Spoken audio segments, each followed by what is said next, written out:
साल से एक व्यक्ति अपनी पत्नी की तलाश में निकलता है। पश्चिम बंगाल से वो आगरा आता है, आगरा के ताजगंज आता है और बहुत दिनों तक अपनी पत्नी को ढूंढता है। और जब पत्नी का पता नहीं चलता है तो वो वापस लौट जाता है। आखिर क्यों पश्चिम बंगाल से आगरा आया था ढूंढने के लिए? आखिर कहाँ गई उसकी पत्नी? क्या हुआ आखिर उसके साथ में? जानने के लिए बने रहेगा पूरे वीडियो में। आप सभी को मेरा प्रणाम। मैं सरिता राठौर। कैसे हैं आप सभी? आशा करते हैं आप सब अच्छे होंगे।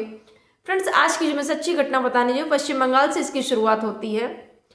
पश्चिम बंगाल का एक युवक और युवती, दोनों पति पत्नी, बहुत अच्छे से उनका जीवन चल रहा था। पत्नी जो थी वो इंस्टाग्राम पर रील्स बनाया करती थी और इंस्टाग्राम के माध्यम से उसकी एक व्यक्ति से बात होने लगती है, चैट होने लगती है। मोहसिन, जब मोहसिन से बात होने लगती है, उसकी चैटिंग होने लगती है इंस्टाग्राम के माध्यम से, धीरे धीरे बात करते करते उसको अपने प्रेम के जाल में फंसाने लगता है और जो महिला थी वो उसकी बातों में आने लगती है, फंसने लगती है।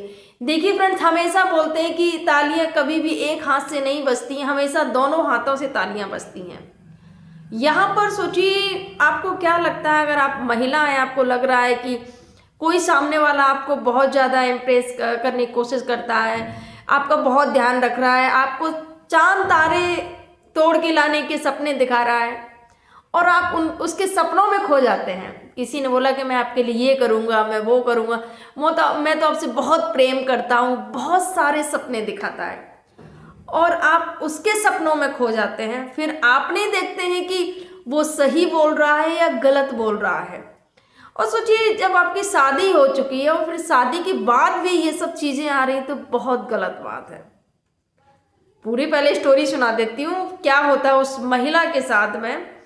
ये स्टोरियाँ सुनाने का उद्देश्य हमारी उन माताओं बहनों को जगाना है जो कि बहुत जल्दी प्रेम के चक्कर में पड़ जाती हैं और कैसे उनकी ज़िंदगी बर्बाद हो जाती है।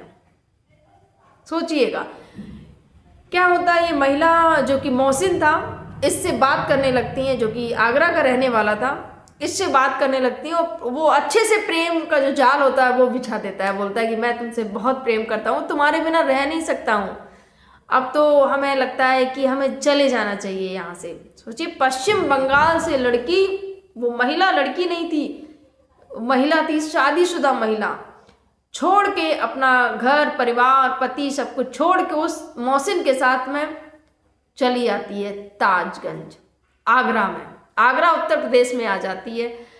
अब जैसे ही वो लड़की महिला आती है, क्योंकि शादीशुदा थी, आती है, उसके बाद में वो देखती है आके कि जिस व्यक्ति के साथ में वो आई थी, जिस प्रेमी के साथ में जिसने चांद तारे तोड़ने के सपने दिखाए थे, उसकी जेब में तो किराए के मकान के पैसे तक नहीं है देने के लिए कमरे की, कि किराए के पैसे भी दे दे। अब महिला को जैसे जैसे सच्चाई पता चलती है, उसके पैरों तले जमीन खिसक जाती है और अपना माथा पीटने लगती है, क्या किया मैंने।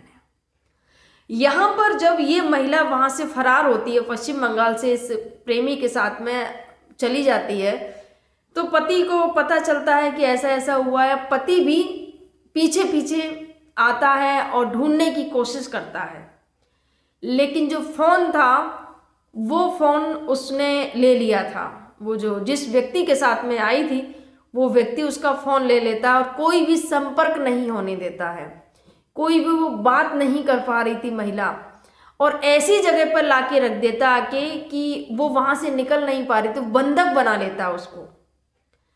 और जब बंधक बना लेता है, महिला बहुत ज़्यादा परेशान हो जाती, क्या करें क्या ना करें। उस व्यक्ति को पता चला था लोकेशन के द्वारा कि जो पत्नी है वो आगरा गई है, उसके साथ में जो लड़का है, जो मोहसिन है, उसके साथ में गई है और पति भी ढूंढता ढूंढता आगरा आ जाता है, लेकिन वहाँ पर उसका कोई सुराग नहीं मिलता, कुछ भी पता नहीं चल रहा था आखिर कहाँ गई है। फ़ोन भी नहीं लग रहा था, नंबर भी नहीं लग रहा था। पति बहुत ज़्यादा परेशान हो जाता है, ढूंढते ढूंढते कुछ दिन तो वो तलाशता है आगरा की गलियों में कि कहीं ना कहीं मेरी पत्नी मिल जाए, लेकिन पत्नी का कोई अता पता नहीं था। वापस पश्चिम बंगाल वापस चला जाता। आखिर कब तक कोई इंसान ढूंढेगा। जब वापस चला जाता है, यहाँ पर ये जो महिला थी इसको बंधक बना लिया जाता है इसको एक कमरे में बांध कर रखा जाता है और अब इसकी जो हालत थी बहुत ज़्यादा ख़राब हो जाती है।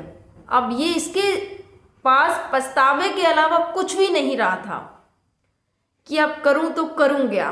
बस अपनी गलती पर पछताए जा रही थी कि मैंने जो गलती की है बहुत बड़ी गलती की है, मैंने अपने पति को धोखा दिया और इसके प्यार के चक्कर में पड़कर मैं यहाँ ताजगंज आ गई और यहाँ पर जो हालात थे, खाने के लिए पैसे नहीं, किराए के कमरे के लिए पैसे नहीं। सोचिए जिसने इतने बड़े बड़े सपने दिखाए थे और वो सपनों का सारा चकनाचूर हो जाता है, पूरा सपना जो देख रखा था उसने। बहुत सारे लोग आपको ऐसे मिलेंगे जो आपको बहुत सारे सपने दिखाएंगे लेकिन ऐसा होता कुछ नहीं है। यहाँ पर महिला क्या करती है कि अब यहाँ से अब गलती जो हो गई वो हो गई, अब उसको सुधार करने के लिए, यहाँ से निकलने के लिए वो बस अपना दिमाग चलाने लगती है कि अब क्या किया जाए, यहाँ से मुझे निकाला कैसे जाए अपने आप को। अब सोचती है कि वो हाथ पैरों को बांध के चला जाता था कि एक कमरे में ही पड़ी रहती थी और बाहर से बंद करके दरवाजा चला जाता था।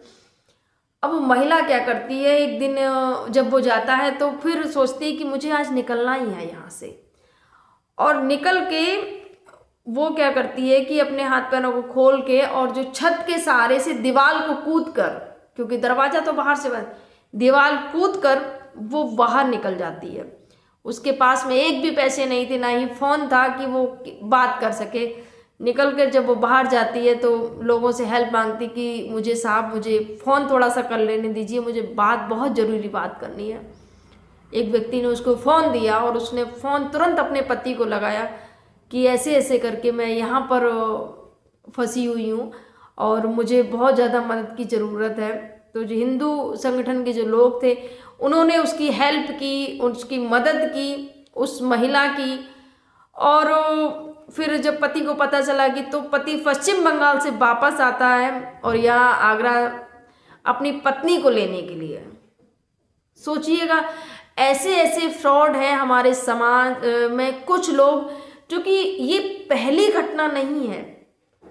बहुत सारी ऐसी लव स्टोरियां हैं जहां पर धोखे के अलावा कुछ नहीं, आपको प्रेम की जाल में फंसाया जाएगा कैसे भी करके। इतने आपको सपने दिखाए जाएंगे कि आप उन सपनों में खो जाएंगे और उसके बाद में हकीकत जब सामने आती है, जब आप ये गलती कर बैठते हैं, उसके पहले तो आपको बहुत अच्छा, सब कुछ बहुत अच्छा लगता है, अरे बहुत अच्छा, हमारे पति से ज़्यादा हमारा ध्यान रख रहा है, पति से ज़्यादा मुझे प्रेम करेगा और बहुत सारी चीज़ें। और पत्नियों को लगता है, जो महिलाएं इन सब में पड़ जाते हैं उनको लगता है कि अरे ये तो मतलब, फिर उनको क्या लगता है कि अगर आप देखिएगा कि अगर आप दो व्यक्ति हैं, ठीक है, एक जिसके साथ में आप रह रहे हैं जो आपका पति है, दूसरा अगर उसमें इंटरफेयर कर रहा है और बहुत ज़्यादा आपको दिखा रहा है कि मैं आपको बहुत केयर करता हूँ, मैं बहुत ज़्यादा ध्यान रखता हूँ, तुमने खाना खाया कि नहीं खाया, क्या कर रही हो क्या नहीं कर रही हो, बहुत सारी चीज़ें। यहाँ पर महिला को क्या लगता है कि अरे इससे ज़्यादा मुझे कोई प्रेम नहीं कर सकता है। उनको लगता है अरे मेरा पति तो मुझ पर ध्यान ही नहीं देता है, मेरा पति तो इतना मेरा केयर ही नहीं करता है, इतना ध्यान ही नहीं रखता है। वो ये सब चीज़ें बिल्कुल दिमाग में, जो पत्नी ने जो किया वो सब कुछ नहीं सोचती हैं। वो जो चंद दिनों के लिए वो मिला है ना, जो भी आया है नया इंसान, जिस किसी भी की भी ज़िंदगी में एंट्री की, जैसे इस महिला की ज़िंदगी में इस मोहसिन ने एंट्री की और एक शादीशुदा परिवार को कैसे इसने बर्बाद करके रख दिया। सोचिए कि उस व्यक्ति को कितनी परेशानी हुई और इस महिला ने क्या क्या देखा।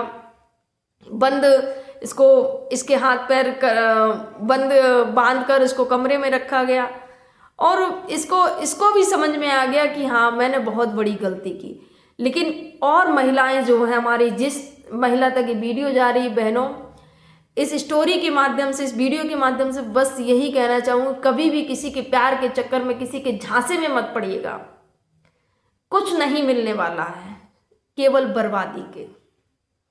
आपको लगता है कि आपको कोई सपने दिखाएगा और चांद तारे तोड़ के लाने की बात करेगा, कोई चांद तारे तोड़ के नहीं लेके आता है। बस चंद दिनों के लिए वो आपको अपना बनाएगा, उसके बाद में वो आपको वो कर देगा, अरे नहीं जाने दो। सोचिएगा, आप कोई भी हो, किसी पर भी विश्वास मत करिएगा। और जब आप अपने ही पति को नजरअंदाज करके आप किसी और को अहमियत देते हैं, तो ये सबसे बड़ी गलती आपकी होती है। कि किसी ने आपसे बोला कि आप बहुत खूबसूरत हैं और मैं आपसे प्रेम करता हूं, आप उसकी बातों में आ जाते हैं। ये सबसे बड़ी गलती है आपकी। क्यों? और ये जो महिला ने देखा, सुना और इसने अपनी गलती को स्वीकार किया कि मैंने गलती की। सोचिए, पति वहां से आया ढूंढने के लिए, और ऐसे लोग हमारे समाज में बहुत सारे होंगे कि अपना नाम बदले हुए होंगे, अपनी फोटो बदले हुए होंगे, अपनी आईडी, पहचान, सब कुछ बदला हुआ होगा आपको फंसाने के लिए, कि बस आप उनके प्यार के जाल में फंसे और कैसे आपकी जिंदगी को बर्बाद किया जाए। कुछ लोग इसी प्रकार का काम करते हैं। और एक नहीं, बहुत सारी स्टोरियां हैं कि लोग विश्वास कर लेते हैं और उस विश्वास का लोग इस कदर फायदा उठाते हैं कि कहीं कोठे में बेच देते हैं, कहीं कहीं बेच देते हैं, जाके जिंदगी बर्बाद हो जाती है। तो बस यही कहना चाहूंगी, ज़्यादा बात ना करते हुए मेरी माताओं बहनों, कि किसी पर भी आंख बंद करके विश्वास मत करिएगा और किसी के प्रेम के जाल में ऐसे मत पड़िएगा कि अपनी ही जिंदगी बर्बाद कर लो। अपना ध्यान रखिए, अपने अपनों का ध्यान रखिए। आपके क्या विचार है, कमेंट जरूर करिएगा। आप सभी को मेरा प्रणाम। जय हिंद, जय भारत, जय सिया राम।